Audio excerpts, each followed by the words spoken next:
El siguiente espacio es una presentación de Grupo PDA, el multimedios del turismo y la aviación comercial.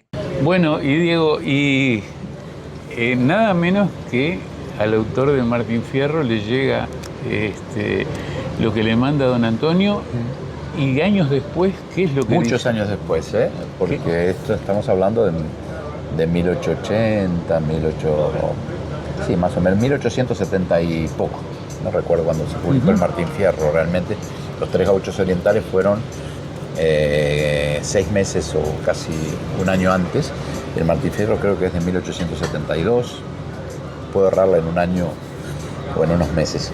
Y mucho tiempo después, en una conferencia que da Borges en la Universidad de la República en 1950, él dice claramente que se puede tomarlo a los Tres Gauchos Orientales como el manuscrito más próximo a el Martín Fierro. Pero hago una salvedad. Y Borges,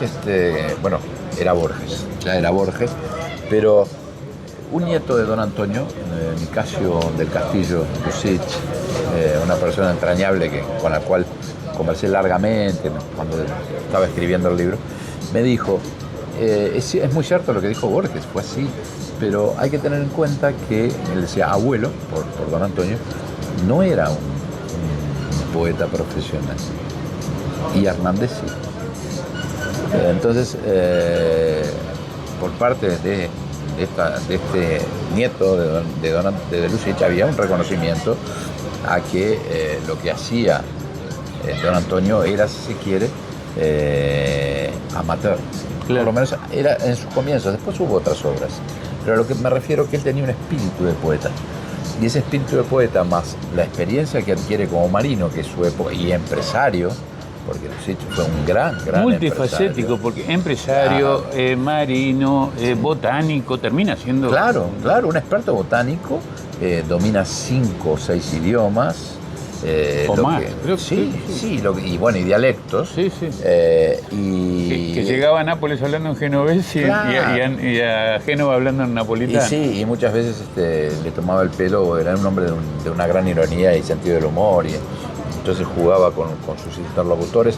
Estamos hablando de una época en que el canal de Panamá no existía, entonces el puerto de Montevideo, que siempre fue fundamental, y lo es hoy, por supuesto, en aquella época mucho más, porque era el lugar de resguardo y de aprovisionamiento de todo lo que pasaba del comercio del mundo, o de esta parte del mundo.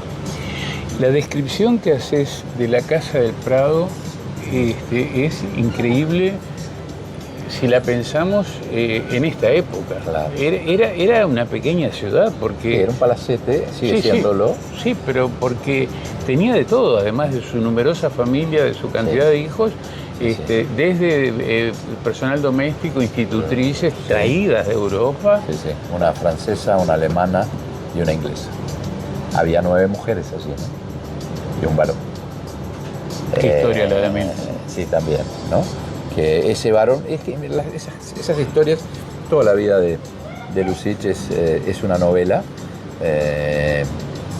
Fíjate que don Antonio empieza a sembrar, compra Punta Ballena y empieza a sembrar cuando cumple 50 años. Que en aquella época era un hombre anciano. Maduro. La expectativa de vida eran 55 años. Entonces era un hombre que ya había hecho una gran fortuna, que perfectamente pudo haberse retirado y a vivir del fruto del trabajo de tantos años como empresario.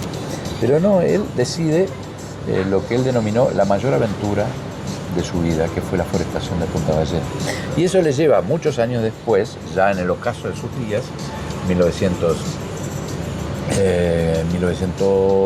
antes de la Primera Guerra, de la Gran Guerra, como se decía, en 1914, poco antes, el Congreso Mundial de Botánica en París,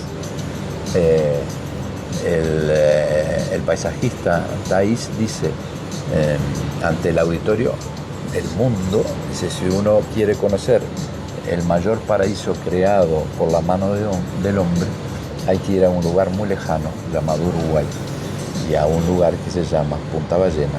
Su mentor es Antonio Lucich. Eso está documentado, ¿no? Esto no es novela, no es literatura, eso está documentado. Seguir hablando de Lusic podría llevarnos todo el tiempo que tenemos reservado para meternos un poco en la historia de Punta del Este, como homenaje a este lugar fantástico que tenemos el privilegio de disfrutar. No sé por dónde seguir, pero se me ocurre la familia Behrens en la Playa Brava. En la Playa Brava.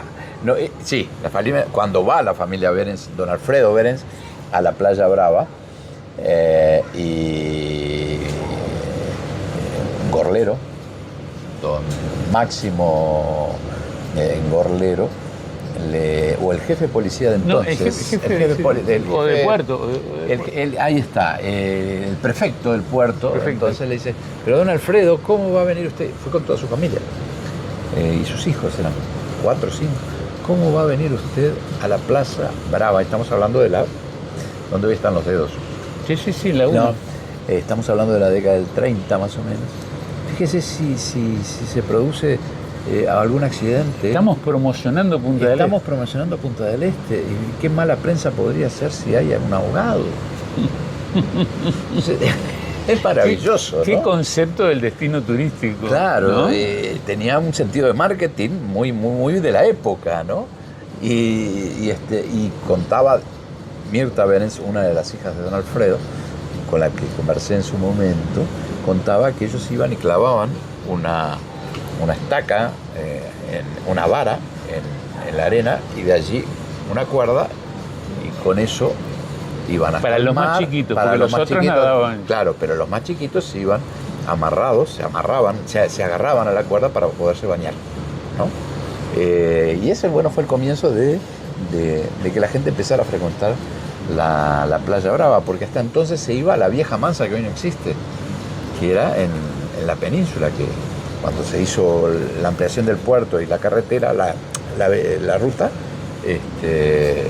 eso que la excusa para ir a la Brava era la cantidad de gente que estaba en la Mansa, claro, que ya no se podía estar, ¿no? Y fíjate que en esa época veraneaban números más, números menos, en Punta del Este, que tenían casa y estaban afincados, unas 200 familias, entre argentinos y uruguayos, mayoritariamente argentinos, claro. Que dicho sea de paso, fueron los que impusieron, le dieron esa impronta y ese toque de distinción que tuvo Punta del Este y que sigue teniendo. El gran olfato de marketing turístico que tienen los argentinos, sí, que nos ha beneficiado primero en Montevideo, después acá. Claro, pero fundamentalmente Punta del Este. ¿Y sabes por qué le gustaba tanto Punta del Este? Porque Punta del Este era una península a la merced de todos los vientos. Era un lugar donde había una salina, donde había pescadores. No había, por supuesto, ni agua, no había mucho menos energía eléctrica. Estamos hablando de la década del 10, ¿no? La llegada de la chica de los Behrens al hotel ese... Claro, de Pedro Rizzo, ¿no? Al hotel de Pedro claro, Rizzo, al Central. Hoy está a la venta ese edificio, el Hotel Central, lamentablemente. ¿Y cuál era? ¿Por qué les gustaba tanto a los argentinos de la élite más aristocrática de la Argentina, rancia? Era la aventura. Claro. Ellos no querían el confort que tenían en su casa o podían vivirlo cuando en sus viajes larguísimos a París o a Inglaterra o a Europa toda. No, ellos les encantaba la aventura. El llegar era una aventura y el vivir allí era una aventura. Y ese fue el comienzo de Punta del Este. Una aventura que además ellos pretendían, y durante mucho tiempo lo lograron, que no se conociera, que no se difundiera, porque la masividad iba a terminar con ese encanto. Lógico. Vamos a guardar el secreto de que no se corra la voz. Exacto. Titulamos para el próximo bloque, si te parece, Diego, un apellido que recién se te escapó y que es la principal avenida de Punta del Este. Gorlero, ¿te parece? ¿Cómo no?